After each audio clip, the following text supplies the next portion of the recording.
సంకల్పంతో అయితే నానమ్మ ఇంట్లో అడుగు పెట్టానో ఆ పనిని ఇప్పటి వరకు పూర్తి చేయలేకపోయానమ్మా.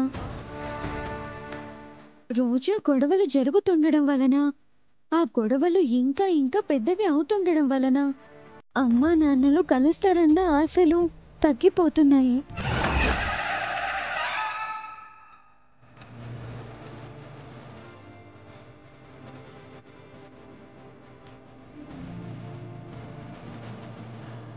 భవానీ, చెప్పు అర్చన.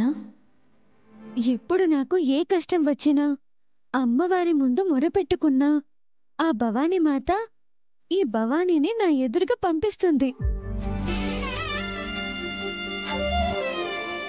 ఇప్పుడు నా పరిస్థితి ఏంటో నాకే అర్థం కావడం లేదు. ఏమైంది? పుట్టినరోజు కల్లా మీ కూతురు మీ కళ్ళ ముందుకు వస్తుందని అమ్మకు చెప్పుకుంటూ కాలయాపన చేసుకుంటూ వస్తున్నాను.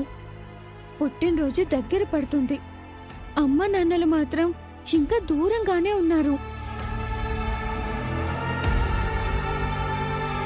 నన్ను ఏం చేయమంటావు భవానీ?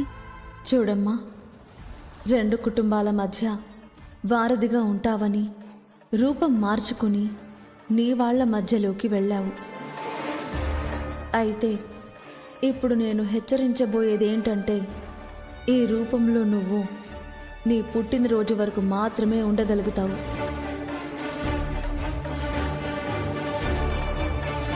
తర్వాత దానంతట దానిగా నీ రూపం మారిపోతుంది.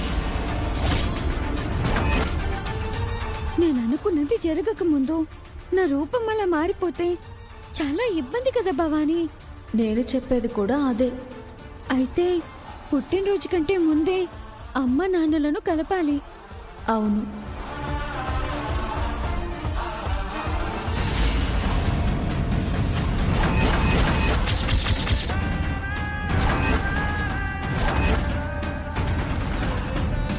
సమయం ఎంత విలువైనదో నాకిప్పుడు ఇంకా తెలిసొస్తుంది. సరే అమ్మా, ఉన్న సమయాన్ని వృధా చేసుకోకుండా వినియోగించుకుంటాను.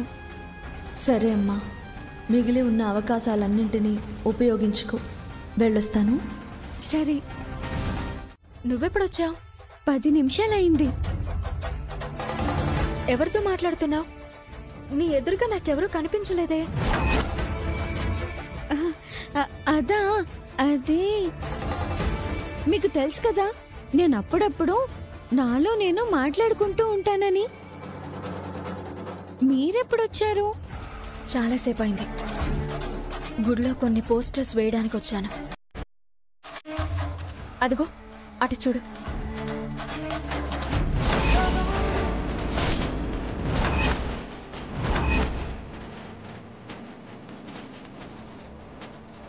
ఆవిడ దొరికితే అక్షయ్ గురించి నాకు తెలుస్తుంది. ఏదో ఒక రకంగా ఆమెని నేను పట్టుకుంటాను.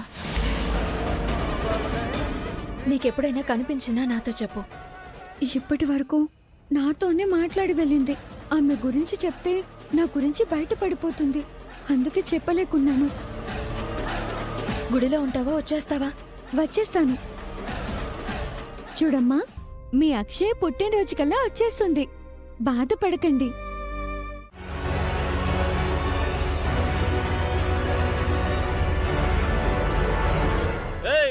ఏంటి మర్యాదస్తుల ఇంటి ముందు ఏంటి మీ గోలా? సైలెంట్ గా మమ్మల్ని ప్రశాంతంగా ఉండనివ్వరా? ఏమనుకుంటున్నారు మీరు? మిమ్మల్ని అడిగేదే.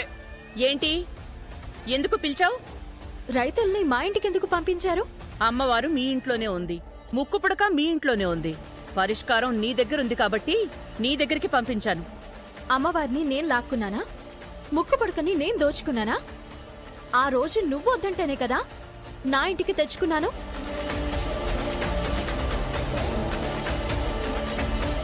నీ అహంకారం దెబ్బతినడం వల్ల అన్నపూర్ణాదేవి మా ఇంటికొచ్చింది. లేదంటే నీ దగ్గరే ఉండేది కదా. మా ఇంటికి తెచ్చుకోవడానికి 2 సార్లు ప్రయత్నించాం. మాయలు మంత్రాలు వేసి ఆపుకున్నారు కదా. బుద్ధి లేని మాటలంటే ఇవే. మా అమ్మనేమన్నా అంటే మర్యాదగా ఉండదు. చూడత్తా, అమ్మవారు నీ దగ్గరుంటేనే సమస్యలు తీరుతాయి. అది నువ్వు అర్థం చేసుకో. అది జరగాలంటే తాళపత్ర గ్రంథాలు సూచించిన విధంగా అక్షయ్ రావాలి కదా అవని గారు. అక్షయ మీ మనవరాలని ముందు మీరు ఒప్పుకోండి. ఆ తర్వాత అక్షయ్ని పట్టుకోవడానికి ప్రయత్నించండి. అప్పుడు అక్షయ విగ్రహాన్ని తీసుకుని మీ ఇంటికొస్తుంది. అప్పుడు యథావిధిగా పూజలు జరుగుతాయి. రైతుల సమస్యలు, ఇంటి సమస్యలు అన్నీ తీరుతాయి. అక్షయ్ నా మనవరాలు కాదు, నా కొడుక్కి పుట్టలేదు, అవనికి వేరే రకంగా పుట్టింది అంటూ నీ కుటుంబం తప్పుడు ప్రచారం చేసుకుంటూ ఉందంటే మీ బ్రతుకులు తెల్లారో, రైతుల బ్రతుకులు తెల్లారో.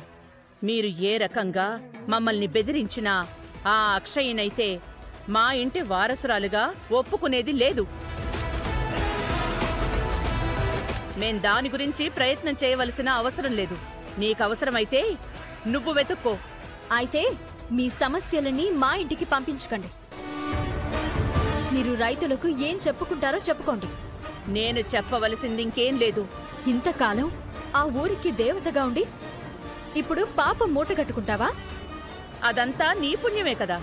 నువ్వు చేసుకున్నదేం లేదా? నా ఇల్లు ఈ రోజులా అయ్యిందంటే అంతటికీ కారణం నువ్వే. ఇక నా ఇంటి ముందు పంచాయతీ పెట్టొద్దు. మా బాధలు మాకున్నాయి.